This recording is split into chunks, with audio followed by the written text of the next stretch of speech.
warahmatullahi wabarakatuh. Perkenalkan, nama saya Rahmadania dengan NIM 2410111632027.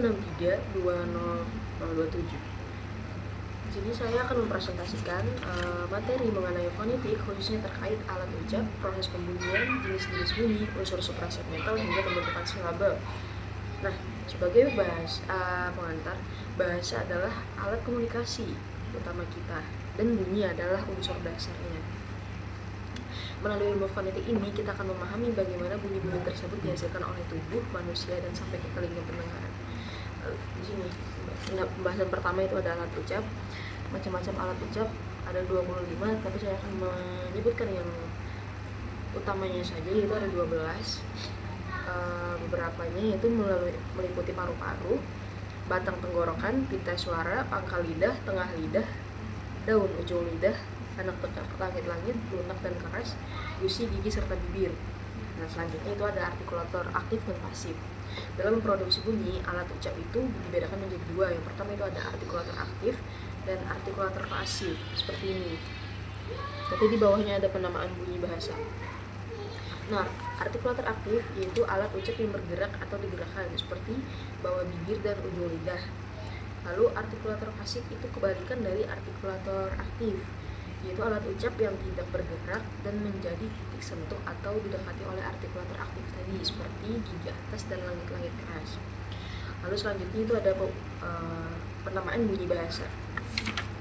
Nah, penamaan bunyi bahasa biasanya dinamai berdasarkan alat ucap yang terlibat, menggunakan istilah adjektif seperti labial yaitu bibir, dental itu gigi, palatal itu langit-langit keras, dan velar langit-langit lunak. Selanjutnya proses pembunyian bahasa. Proses pembunyian bahasa itu secara garis besar memerlukan 3 syarat utama. Yang pertama adanya aliran udara dari paru-paru, yang kedua kerja pita suara, yang ketiga proses artikulasi.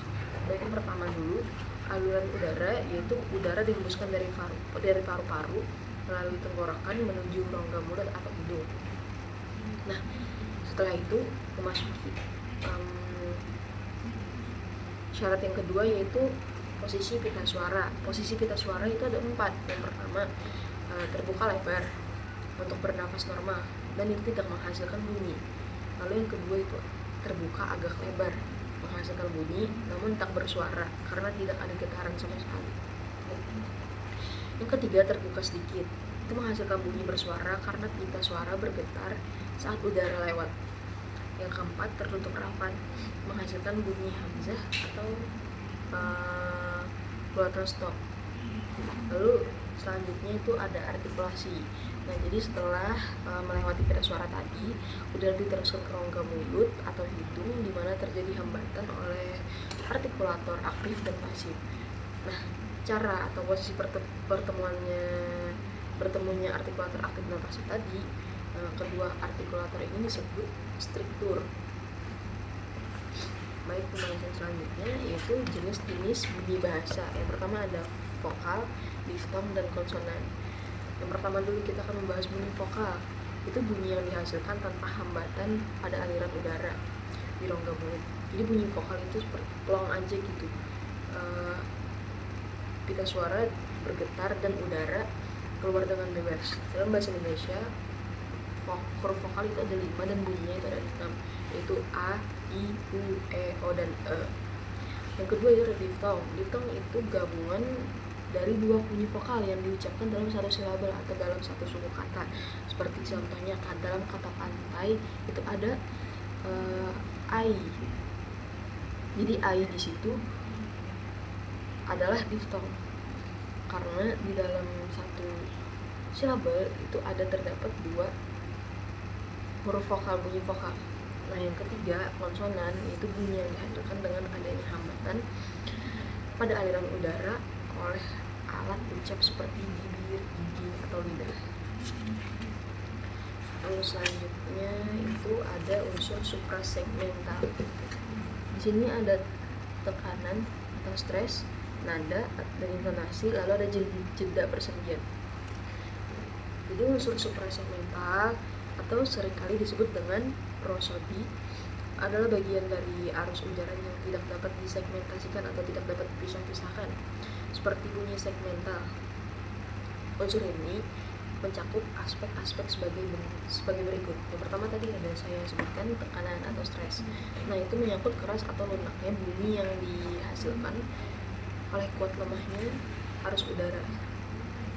Jadi yang perlu kita ketahui adalah itu tidak bersifat distintif dalam bahasa Indonesia, berbeda dengan beberapa bahasa asing. Tekanan dalam bahasa Indonesia tidak membedakan makna. Lalu yang kedua itu ada nada dan intonasi. Nada ini berkaitan dengan tinggi atau rendahnya suatu bunyi yang dihasilkan oleh frekuensi getaran. Dan untuk dalam bahasa Indonesia konsep nada itu ada 4.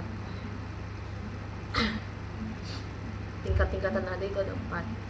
Yang pertama dan itu tingkatan nada itu disimbolkan dengan angka.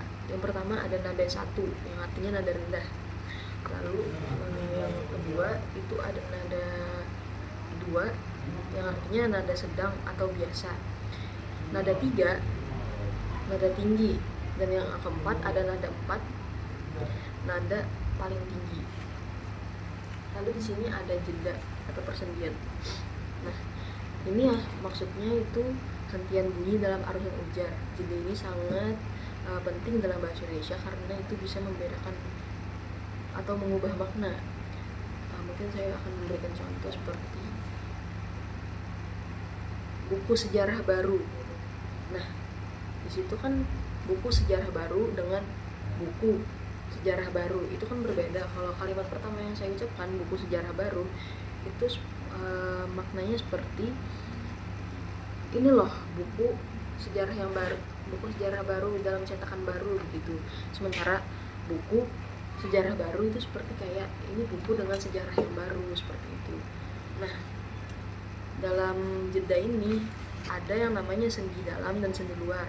Sendi dalam itu simbolnya tanda plus atau tanda tambah. Itu batas antar silabel. Saya akan contohkan mungkin seperti ini. Batas antar silabel. Basah 1 silabel, 2 silabel. Jadi ini adalah batas antar silabel yang ada di sendi dalam, yaitu cuma 1 ini. Lalu dalam jeda ini juga ada yang namanya sendi luar. Sendi luar itu ada garis miring. Garis miring 1 itu untuk antar kata, garis miring 2 untuk antar prasa, dan hashtag atau tanda pagar itu untuk kalimat. Lalu materi yang selanjutnya kita akan membahas tentang silabel.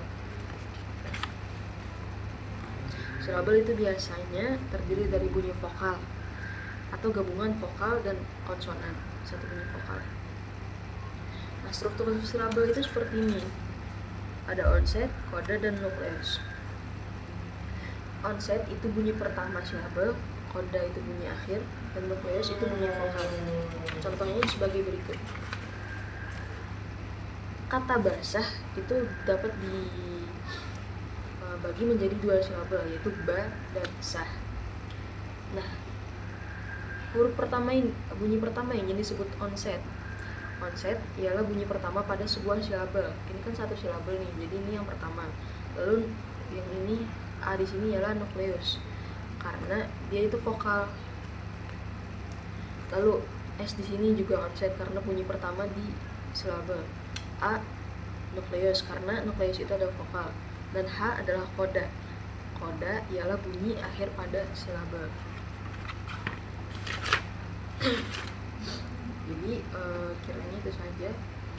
Kesimpulannya, fonetik membantu kita memahami mekanisme kompleks di balik setiap kata yang kita ucapkan, mulai dari peran paru-paru dan pita suara hingga bagaimana nada dan jeda dapat mengubah makna dalam sebuah kalimat.